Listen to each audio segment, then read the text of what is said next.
So today's topic is chapter 7 health, subject is home science class 10 NIOS. So what is health? ऐसे तो हम सबको पता है, but according to the WHO, that is World Health Organization, it has given a definition that says health is a state of complete physical, mental and social well-being and not merely the absence of disease. सिर्फ बीमारी का ना होना ही health नहीं है. Health means आप physically, आप mentally और आप सोशल लेवल पर लोगों के साथ भी आप हेल्दी हैं, तो ही आपको एक फिट एंड फाइन हेल्दी इंसान माना जाएगा. It is said by WHO. Now what are signs of good health? Signs क्या है, मतलब कैसे पता चलता है कि इसकी हेल्थ अच्छी है? So when you are in good physical health, you are energetic, you are alert, you have normal weight, आपकी एज हाइट के अकॉर्डिंग आपका वेट नॉर्मल है, आपकी ब्राइट एंड शाइनी आईज हैं, क्लीन एंड क्लियर आपकी skin है, normal hair of natural colour and texture है, odourless breath है, मतलब सांसों जो आप ब्रीदिंग करते हैं उसमें कोई ओडर नहीं है, कोई बदबू नहीं है. गुड एपेटाइट है, यानी आपको भूख ठीक से लगती है. साउंड स्लीप है, आपकी स्लीप भी अच्छी है, अच्छा सोते हैं आप. मेंटल हेल्थ, आपकी मेंटल हेल्थ अच्छी है, वो कैसे पता चलता है? You have control over your emotions, you have balanced feelings, desires, ambitions and ideas. यानी कि आपके इमोशंस के ऊपर आपका अच्छा कंट्रोल है, आपके जो फीलिंग्स हैं, डिज़ायर्स हैं, इमोशंस हैं, वो आपके बैलेंस्ड हैं. Ability to accept the realities of life and face them, आप लाइफ को एक्सेप्ट करते हैं और जो वहाँ की प्रॉब्लम्स हैं, डिफ़िकल्टीज़ हैं, चैलेंजेस हैं, वो भी आप एक्सेप्ट कर पाते हैं. कॉन्फिडेंस है आप में आपकी एबिलिटीज़ को लेकर. Ability to cope with day to day stress of life, आप अपने नॉर्मल डेली लाइफ में जो आपका स्ट्रेस आता है उससे आप कोप अप कर पाते हैं. हेल्पफुल एटीट्यूड टूवर्ड्स अदर्स, आप हेल्पफुल हैं. Ability to seek help when needed, और हेल्पफुल ही नहीं, आप दूसरों की हेल्प भी लेते हैं. Such persons can work productively and can make a contribution to the society. तो ऐसे लोग एक तो अपना काम अच्छे से कर पाते हैं और दूसरा सोसाइटी के प्रति भी अपनी जिम्मेदारी अच्छे से निभा पाते हैं. Now science of good social health, आपकी सोशल हेल्थ अच्छी कैसे है?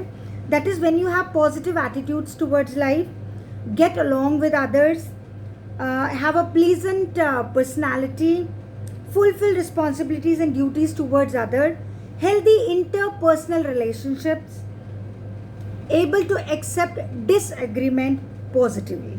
यानी आपका पॉजिटिव एटीट्यूड्स है लाइफ की तरफ, आप दूसरों के साथ अच्छे से बिहेव करते हैं, आपकी एक प्लेजेंट पर्सनालिटी है, आप अपनी रिस्पॉन्सिबिलिटीज़ ड्यूटीज़ अच्छे से निभाते हैं, आपके अच्छे हेल्दी रिलेशनशिप्स हैं. इंटरपर्सनल, अगर घर पे हैं तो भी, बाहर जहाँ आप काम करते हैं वहाँ पर भी, आस पड़ोस में वहाँ पर भी. और आप डिसएग्रीमेंट को पॉजिटिवली एक्सेप्ट करते हैं. कोई किसी बात से आप डिसएग्री करते हैं तो आप उसको पॉजिटिवली एक्सेप्ट करते हैं, और अगर कोई आपकी बात नहीं मानता है, वो आपसे डिसएग्री करता है, तो भी आप पॉजिटिवली उसको एक्सेप्ट करते हैं. तो ये थे साइन आपके फिजिकल, मेंटल और सोशल हेल्थ के, कितनी हेल्थ आपकी अच्छी है. अब आते हैं factors affecting personal health. Personal health को कौन से फैक्टर्स अफेक्ट करते हैं? ऐसा क्या होता है जिससे आपकी पर्सनल हेल्थ अफेक्ट होती है? The first number is balanced diet. आप क्या खा रहे हैं, क्या खा रहे हैं, और आपकी डाइट बैलेंस्ड है या नहीं. बैलेंस्ड डाइट हमने चैप्टर 5 फूड ग्रुप्स में पढ़ लिया है ऑलरेडी. तो बैलेंस्ड डाइट क्या होती है? जिसमें carbs, proteins, fats, vitamins, minerals, fibres सब करेक्ट प्रोपोर्शन में हो, तो उसको कहा जाता है एक बैलेंस्ड डाइट.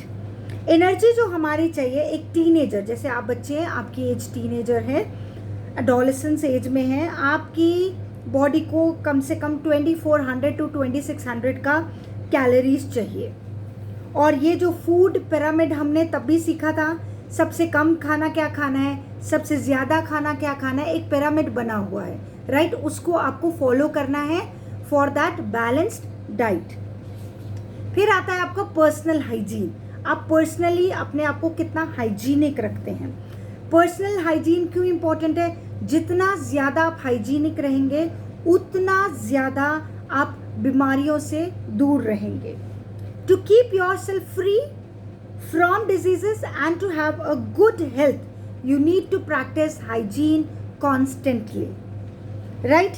तो हाइजीनिक जितना रहेंगे उतनी बीमारी कम लगेगी। So that was the factor.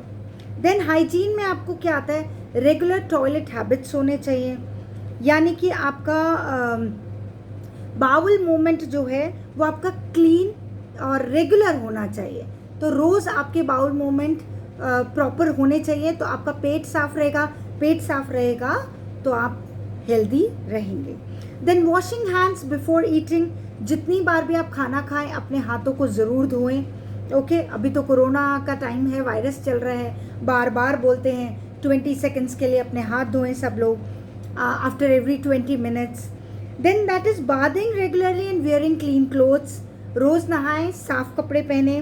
Cleaning the teeth, brush करें दिन में 2 बार, सुबह और रात को।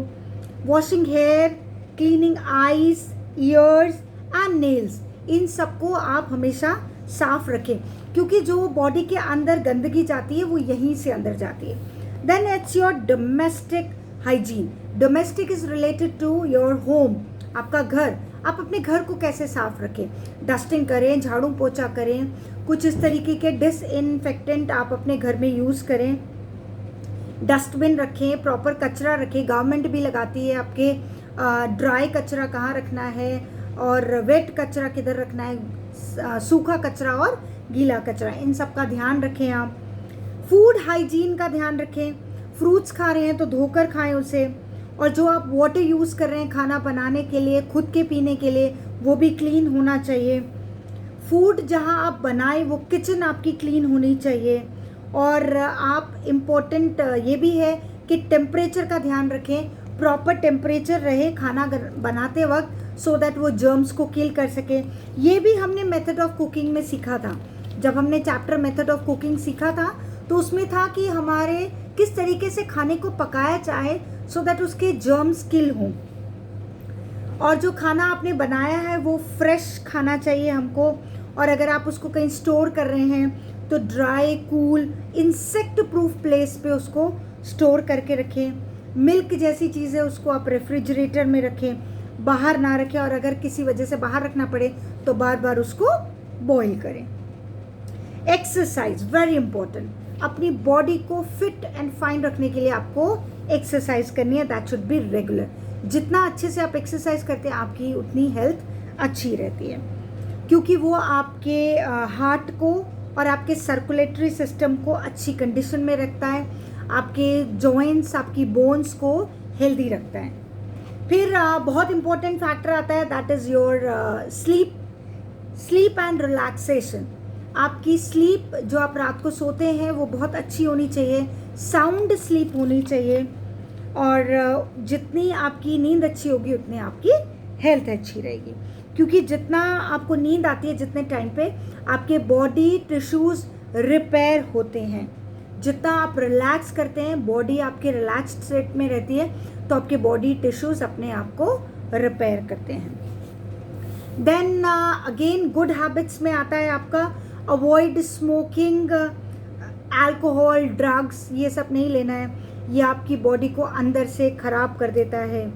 जैसे कि हम टीवी में, गवर्नमेंट भी आपको बता रही है, टीवी में एडवर्टीजमेंट आती है, मूवी देखने जाते हैं तो मूवी हॉल में आपको पहले से बताते हैं, एक एडवर्टीजमेंट आती है, टोबैको खाने से, स्मोक करने से आपके लंग्स को कैसे इफेक्ट होता है, आपके थ्रोट को कैसे होता है। तो you can have that throat cancer, lung cancer, इस तरीके की आपको बीमारी हो सकती है, and that is very very dangerous, right.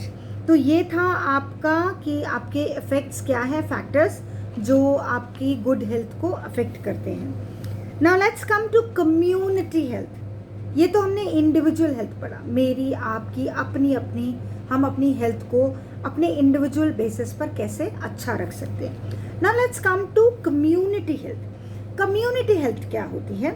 It is the practice of preventing disease and promoting health of a population through the organized efforts of society, public and private organizations, communities and individual। तो community health एक ऐसी practice है, यानी एक ऐसा काम है जो डिजीज़ को प्रिवेंट करता है और हेल्थ अच्छे रखने को प्रमोट करता है। और इसमें एफर्ट किसका होता है? कौन ये कर रहा है? सोसाइटी कर रही है, पब्लिक एंड प्राइवेट ऑर्गेनाइजेशंस कर रहे हैं, कम्युनिटीज कर रही है और इंडिविजुअल्स भी कर रहे हैं। इट एम्स, इसका एम क्या है? It aims to improve the health of the entire population and focuses on preventing diseases rather than their treatment. जैसे कि हम पोलियो का देखते हैं, तो पोलियो ड्रॉप का भी अभियान जो है वो गवर्नमेंट चलाती है, एनजीओज चलाते हैं। वो क्या करते हैं? पोलियो ड्रॉप दी जाती है छोटे बच्चों को, घर घर जाकर उनको बुलाया जाता है सेंटर्स में, सो दैट उनको पोलियो की बीमारी ना हो। तो प्रिवेंट करते हैं other than the treatment. Some of these activities and programmes are listed below. जैसे उसमें क्या क्या प्रोग्राम्स आते हैं? The number 1 is maintain cleanliness of the villages, towns, cities so that disease causing agents do not multiply. गंदगी नहीं होनी चाहिए, क्लीनलीनेस होना चाहिए, साफ सफाई रखी जानी चाहिए गाँव में, शहरों में, सो दैट जो बीमारियां जिस तरीके से फैलती, हमें सबको पता है कि बीमारी फैलने का तरीका ही यही है, जहाँ गंदगी होगी वहाँ बीमारी फैलेगी।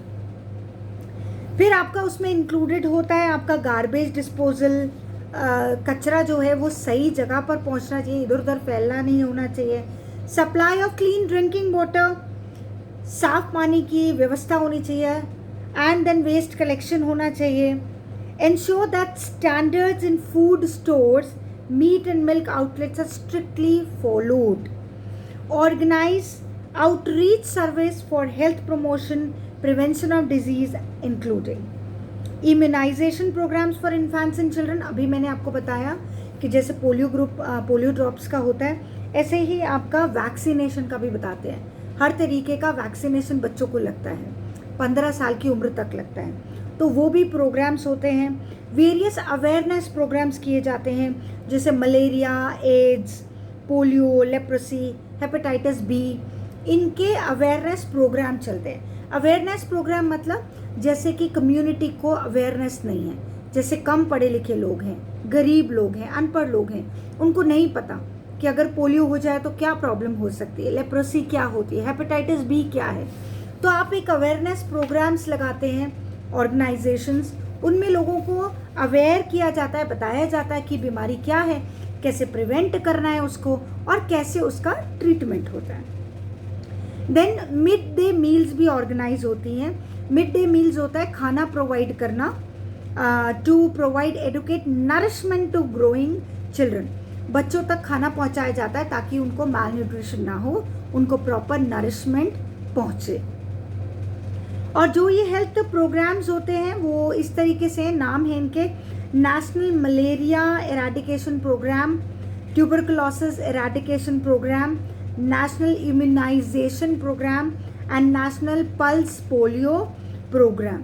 ये गवर्नमेंट ने चलाए हैं health programmes. Then hospitals and dispensaries भी मेडिकल फैसिलिटीज़ प्रोवाइड की जाती हैं फॉर द जनरल पब्लिक।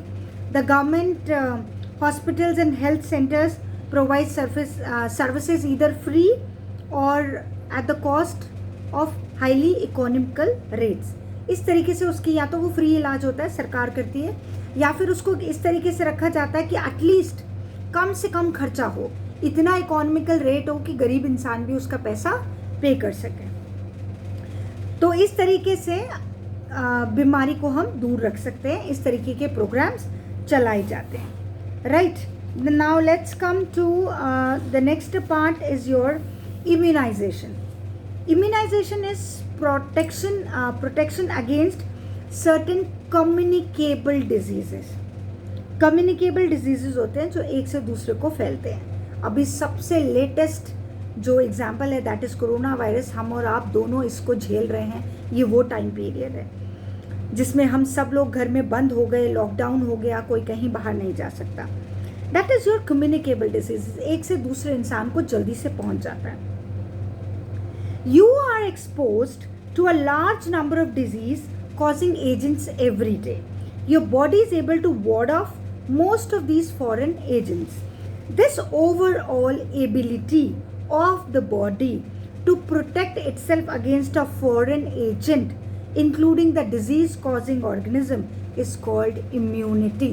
आजकल हम बहुत पढ़ते हैं न्यूज़ में, इम्यूनिटी बूस्टर दवाई खाएं, इम्यूनिटी बूस्टर ड्रिंक पिएं, घर में काढ़ा बना के पिएं, ऐसी चीज़ें खाएं जिससे आपकी इम्यूनिटी बढ़े। तो ये इम्यूनिटी होती क्या है?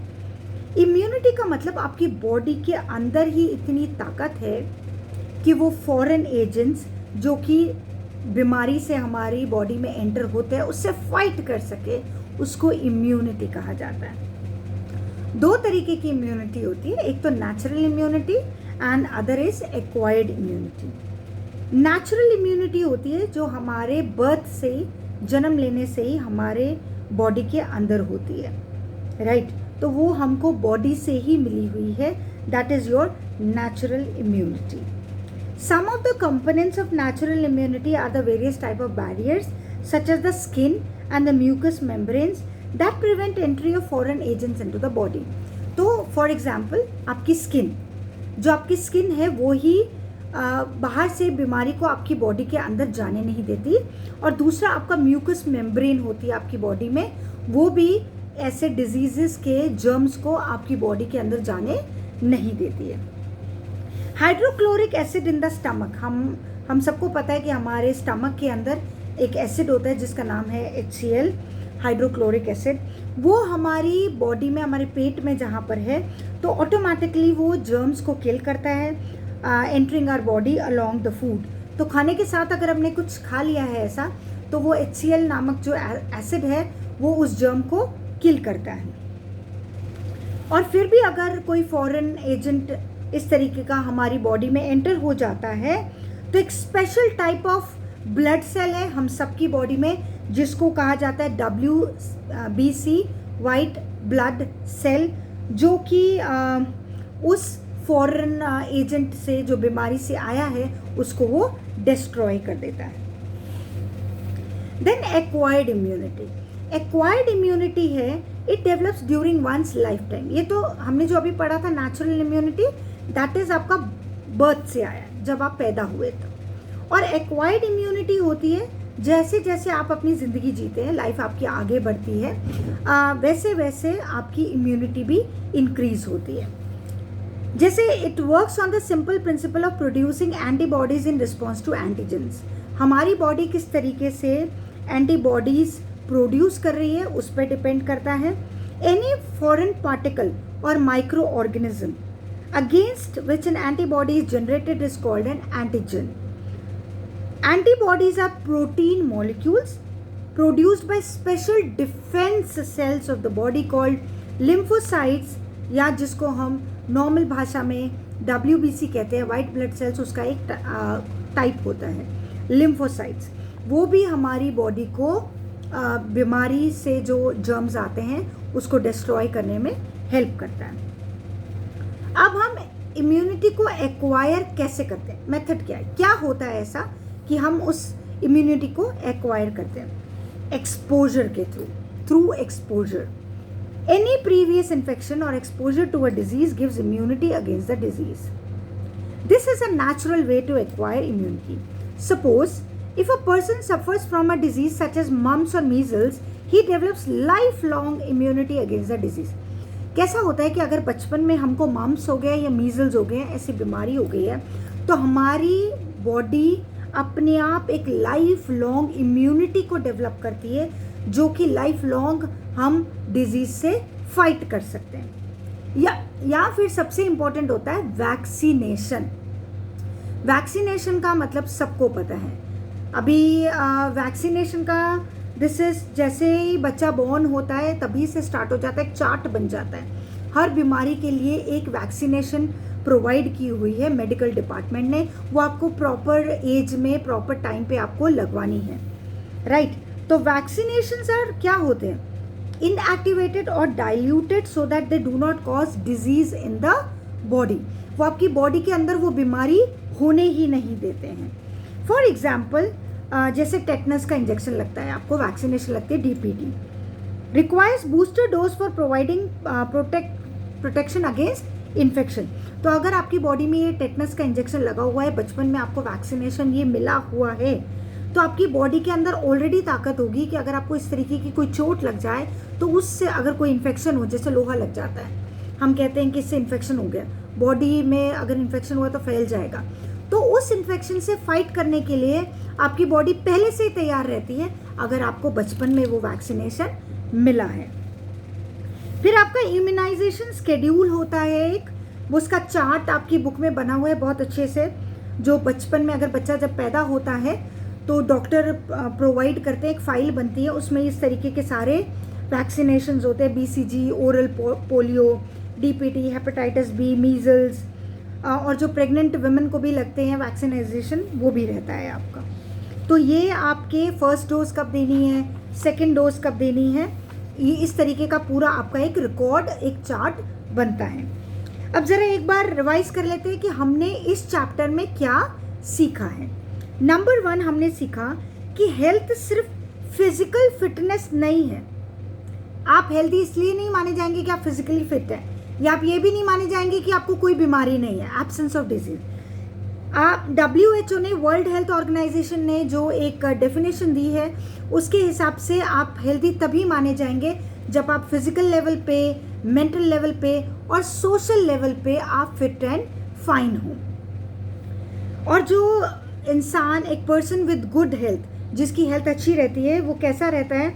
A person with good health is energetic, alert and is always in a good condition to perform well. Persons who have good mental and social health have control over their emotions, do not worry unnecessarily and they are confident. तो जो emotionally strong होते हैं तो वो healthy माने जाते हैं। बेवजह टेंशन नहीं लेना, स्ट्रेस नहीं लेना, और अगर लाइफ में कोई बहुत बड़ी प्रॉब्लम आ भी गई है तो उसको टैकल कैसे करना है। अगर आप मेंटली हेल्दी हैं तो आपको ये सब करना आता है। फिर आते हैं आपके हाइजीन पर। Hygiene deals with various practices, principle, habits. आपको मेंटेन करना है अपनी हेल्थ को, तो हाइजीन को आपको मेंटेन करना पड़ेगा, राइट। पर्सनल लेवल पे भी, कम्युनिटी लेवल पे भी। फिर आपका आता है बैलेंस डाइट, खाना बहुत इंपॉर्टेंट है। पर्सनल हाइजीन का ध्यान रखना है, अपने बॉडी की सफाई का ध्यान रखना है। डोमेस्टिक हाइजीन, घर को साफ रखना है। Clean food, exercise regularly, sleep habits and abstaining from drugs, alcohol, कोई भी किसी भी प्रकार का नशा नहीं करना है। ये सारी चीज़ें जो आपकी पर्सनल हेल्थ को अच्छा रखती हैं। Then provision of clean environment, safe drinking water, health services and immunisation against common infectious diseases is needed for a healthy community life. Vaccines are available against some seriously debilitating disease such as TB, polio, tetanus, diphtheria, hepatitis, इन सब के लिए vaccination already है। और immunity मैंने आपको बताया अभी अभी, ability of the body to fight the disease causing organisms is called immunity. या तो ये इनबॉर्न होती है या ये एक्वायर्ड हो जाती है during our lifetime. Acquired immunity develops either when we survive a disease और थ्रू वैक्सीनेशन। दो ही चीज़ होते हैं, या तो आप उसके डिजीज़ को फाइट करके निकल गए हैं, या फिर वैक्सीनेशन आपने करवा लिया है तो आपकी इम्यूनिटी सिस्टम जो है वो स्ट्रॉन्गर हो जाता है। So here I rest with the chapter as it is over. Thank you so much.